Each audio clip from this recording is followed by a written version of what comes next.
शब बेदारों के लिए शब कदर है।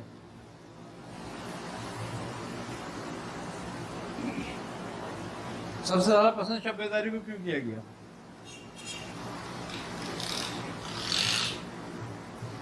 फकीरी का मगज शब कदर, शब बेदारी है।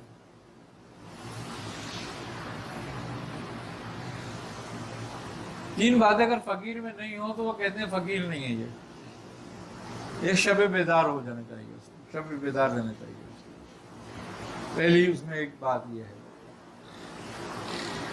दूसरी बात, बुजुर्ग कहते हैं कि अगर उसके पास एक दिन का सामान भी मौजूद है तो फिर वो फकीरी खत्म हो गई उसकी।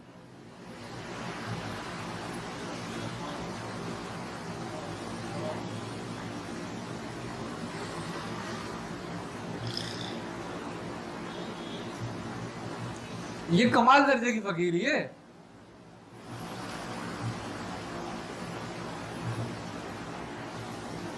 दूसरी बात यह है कि वो भूखा जरूर होना चाहिए, कभी वो शिकम सहर होके ना खाए, ना शिकम सहर होके पानी पिए।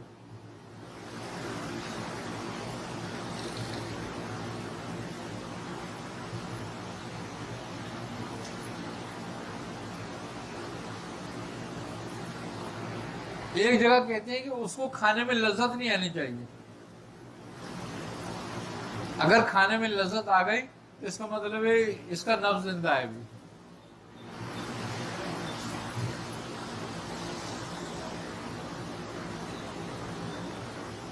वो काम तो बड़ा खतरनाक काम है। मकसद ये कि मुश्किल काम है। जो आसान काम है हम उसी की तरफ रहना चाहिए।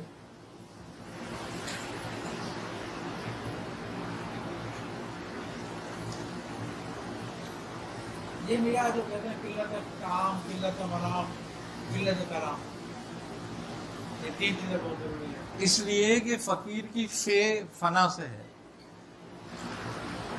अगर उसकी शहवत फना ना हो तो वो फकीर नहीं होता। अब बोलना भी शहवत है, सोना भी शहवत है और खाना भी शहवत है।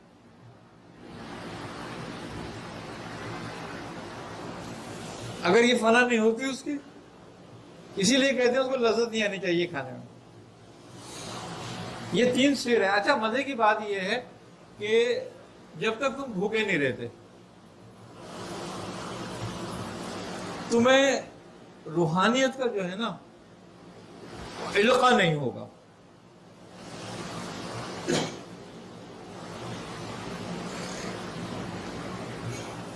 मियां साहब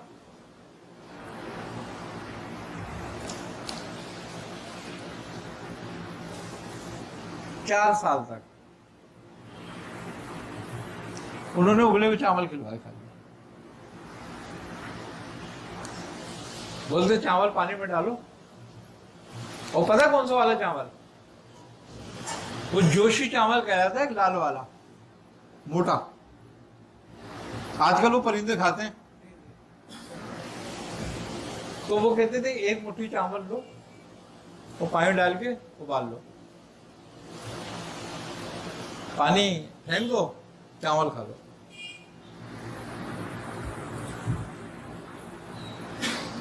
अच्छा, मैंने कहा मियाँ उसमें नमक डालना है नहीं डालना?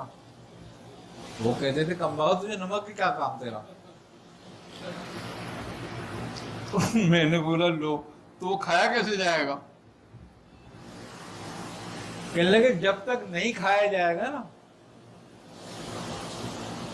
जब तक तो गाफिल है, और जब खाने लगेगा ना फिर तो होश में आ जाएगा। मैंने कहा अच्छा, अब वो भाई वो उबाल के, अब पहले दिन जब खाया तो मैं खाऊं अंदर, वो आए बाहर। अरे मैंने कहा यार ये तो बड़ा मसला बन गया, इसको खाना तो बड़ा मसला है। मैंने कहा मियाँ ये तो नहीं खाया जाता। तो कहने चलो भाग जाओ फिर, तुम्हारा कोई काम नहीं है। अरे मैंने कहा ये क्या बात हो गई? कहने लगे नहीं है, तुम्हारी मर्जी है, खाओ खाओ, नहीं खाओ तुम्हारी मर्जी है, जाओ। अब मैंने अपने पी भाई से पूछा, मैंने कहा यार ये खाया कैसे जाएगा? वो कहने लगे ये नहीं खाया जाता। तू खा क्यों रहा है उसको? मैंने कहा क्या मतलब भाई, क्यों नहीं खाया जाएगा ये? तो मियाँ ने कहा तो खाना तो पड़ेगा ना। तो कहने लगे मियाँ ने खाने को कहा ना, कहने लगा तो तू खा क्यों रहा है? तो फिर मैंने कहा भूखा मरूं क्या? कहने लगे नहीं। मैंने कहा फिर? कहने लगे उसको उठा निकल ले, बस खाने की जरूरत ही नहीं है। मैंने कहा यार उसको इतना उबाल दूं मैं कि वो मुट्ठी बनाओ निकल लो। कहने लगा ऐसे ही कर। वो वैसे ही करते थे। वो निकलने के बाद में कुछ दिनों में तो बाहर आने लगा था। मैंने कहा यार तो बड़ा मुश्किल काम है। कह रहे पहले तो यही करना पड़ेगा, बाकी तो बाद की बात है।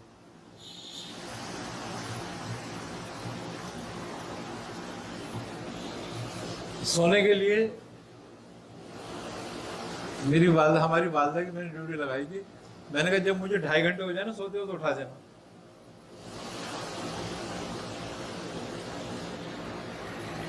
ढाई घंटे बाद उठा दी थी। फिर मियाँ साहब ने कहा था 1 पहर सोना है तुमने। पहले चिल्ला विल्ला कुछ नहीं करता था, पढ़ाई वढ़ाई नहीं करता था।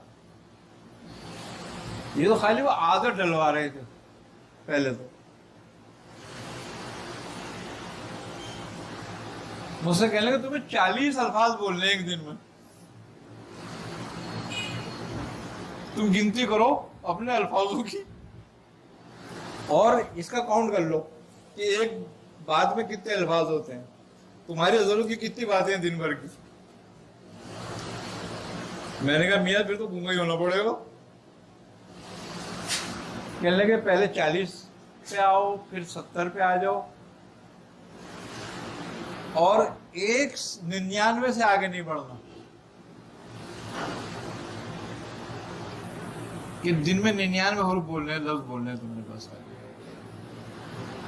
इससे ज्यादा तुम बोलोगे तो तुम्हारा परहेज टूट जाएगा।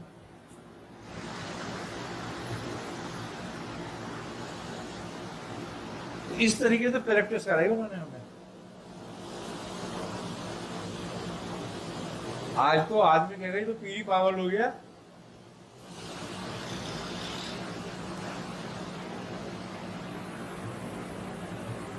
वो कहते थे 3 बातें जो है ना जब पैदा हो जाए ना फिर चौथी बात पे आओ। मैंने कहा चौथी बात क्या? कहने लगे जिक्र। अच्छा इसके बड़ा फायदा हुआ ऐसे बात।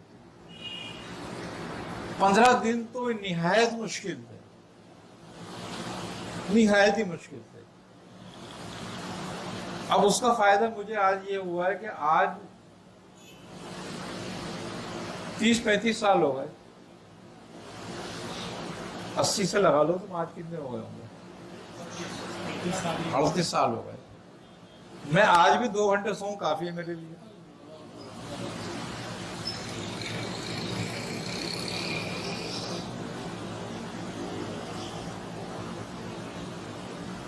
कोई मसला नहीं होता। मैं 20-22 घंटे काम करता हूँ, 2 घंटे के लिए सो जाऊं, फिर उठ जाऊं, फिर अपने काम में लग जाऊं, कोई मसला नहीं।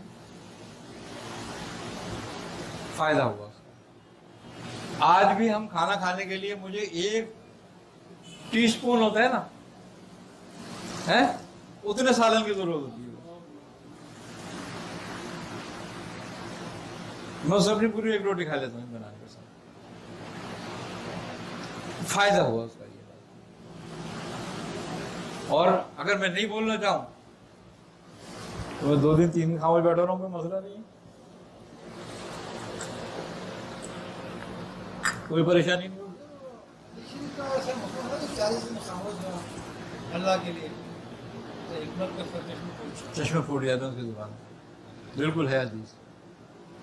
खामोश रहने के तन्हाई के लिए, तन्हाई के लिए कि जिसने अपने आप को अल्लाह ताला के लिए 40 दिन तक मखसूस कर दिया, अल्लाह उसके दिल से और ज़ुबान से हिकमत के चश्मे फोड़ देता है, जारी कर देता है।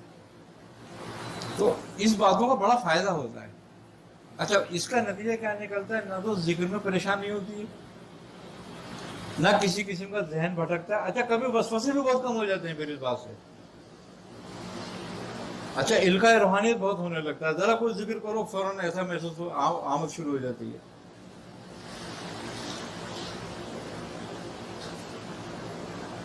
लेकिन ये है कि अब चूंकि एक आदमी जो काम करने वाला आदमी है, बेचारा मजदूरी करने वाला आदमी है, वो तो मर जाएगा। अब हम तो बिल्कुल ही फालतू थे समझ।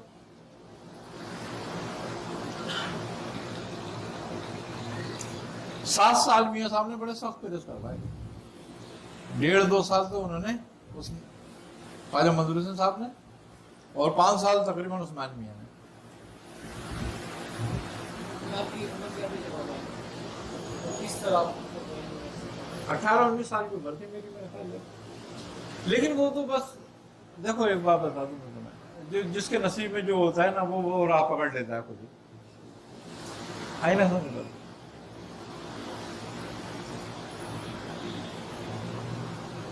अब वो चूंकि हमारे घर का माहौल भी ऐसा था थोड़ा सा, हमारे वालिद जो थे वो खुद बाबा ताजुद्दीन औलिया नागपुरी रहमतुल्लाह अलैह के मुरीद थे, उन्हीं के हाथ पे बैठ थी उनकी। हाँ, तो इस तरीके से उनके एक खलीफा थे, शाह फारूक नाम था उनका। उनकी खिदमत में हमारे उनको क्या नाम है, हजरत ताजुद्दीन औलिया नागपुरी रहमतुल्लाह अलैह ने हमारे वालिद से कहा था कि जाओ तुम और उनकी खिदमत में रहा करो, मेरे पास नहीं आना, क्योंकि ये बुलंदशहर में थे, वो नागपुर में थे। तो शाह फारूक जो थे वो बुलंदशहर में थे, तो उन्होंने कहा बस जाओ तुम वहीं रहा करो उन्हीं के पास। तो जब तक वो हयात रहे उनके साथ रहे।